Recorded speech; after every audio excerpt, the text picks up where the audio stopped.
Hello friends, welcome to my YouTube channel. Friends, today we are here with another question of mathematics that is related to the BODMAS. So the question states 5 plus 3 into 4 minus 6 will be equal to what?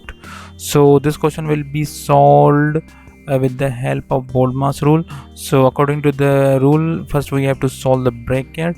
So we will add 5 plus 3, it will be equal to 8, and the remaining number will be written same, that is into 4 minus 6 according to the rule. Then we have to solve the division, so we don't have division in the question.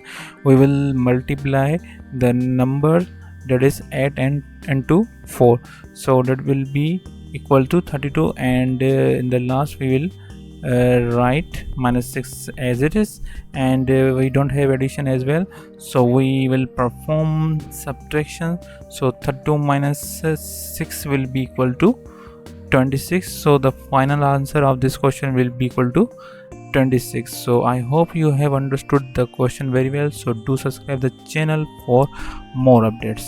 Thank you.